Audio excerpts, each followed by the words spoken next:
Elle est comme un vaisseau spatial, une bulle posée sur l'herbe de Trélazé. Tous les matins dès 5 h, une partie de son équipage est au travail. Kevin et Christopher, ils sont frères, l'un au robot, l'autre à l'autolaveuse. Ce carrelage et ces hublots, ils les connaissent bien et ils ont plongé dans cette eau. Depuis l'âge de 2 ans qu'on la connaît. Comme on était très laséens, on avait les tarifs réduits, on va dire. Cette piscine qui a vu grandir le quartier est une survivante des années 70.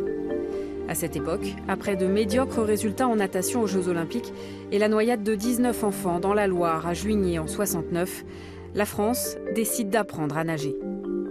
Le plan d'idée 1000 piscines est lancé. Parmi elles, les tournesols, 35 mètres de diamètre, 1000 mètres carrés et un toit qui s'ouvre à l'arrivée des beaux jours. Du soleil!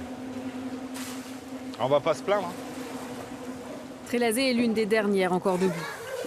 Elle reste fidèle à sa mission, enseigner la natation.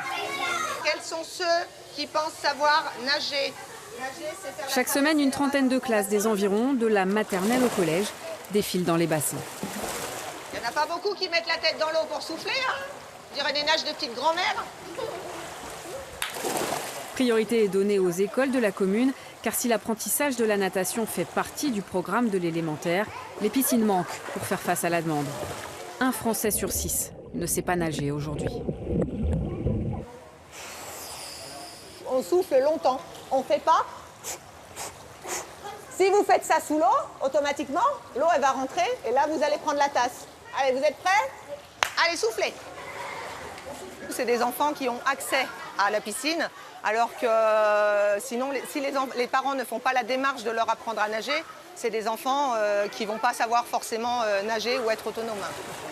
T'apprends à faire quoi? À nager, plein de choses.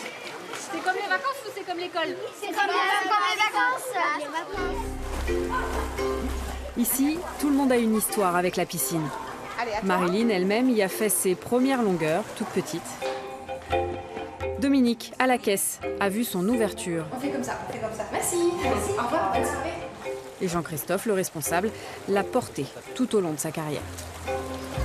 J'avais 17 ans, j'ai fait ma formation ici. Après, j'ai été embauché ici, j'ai passé 40 ans ici, donc oui, c'est quand même ma base. La piscine, c'est un lieu où on retrouve tout le monde, que ce soit les enfants, les parents, les gens qui viennent nager après le travail, les anciens, les seniors. Donc tout le monde a la même tenue, il n'y a pas de différence sociale. Tout le monde se côtoie, ça se passe bien. Vraiment, c'est un bon vecteur social. Un drôle de milieu où des humains presque nus en oublient d'emporter leur téléphone portable. Les maîtres nageurs sont là pour garantir un équilibre, d'abord sanitaire. 2 fois par jour, on contrôle la température et la qualité de l'eau pour ajuster la quantité de produits à injecter. L'occasion pour nous de mettre à mal une idée reçue plus collante qu'un bonnet de bain. On dit que ça sent le chlore, mais en fait, c'est pas le chlore que ça sent, c'est la chloramine. C'est la réaction de la saleté avec le chlore. C'est pour ça que nous, on insiste beaucoup sur le douchage avant la piscine. Les gens souvent savonnent après, alors que l'eau ne les salit pas, puisqu'ils viennent de passer 1 heure dans la piscine. Ils sont super propres, même beaucoup plus propres en sortant de la piscine qu'en rentrant.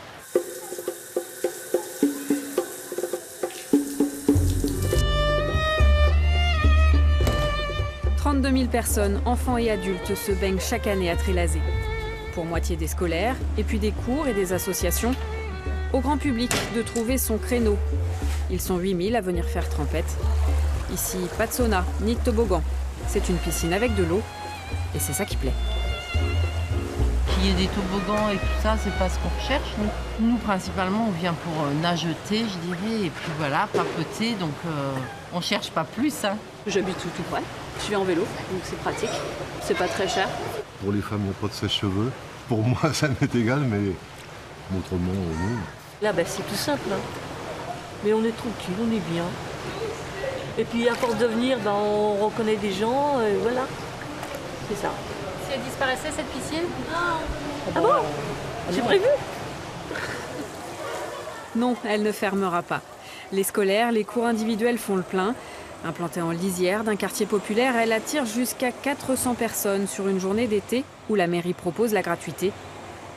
Des vagues, elle en a connu, en bon miroir de ce qui se passe autour d'elle. La population a changé. C'était un peu compliqué quand je suis arrivé. Après, il y a eu la rénovation du quartier. Ça s'est assagi, je dirais. Et puis là, ça déroule son chemin tranquillement. C'est une petite piscine et elle a sa nécessité ici. Elle fait son but social, quoi. Elle remplit son rôle pleinement. Il en coûtera plusieurs millions d'euros à la municipalité, mais la piscine sera rénovée d'ici 2020.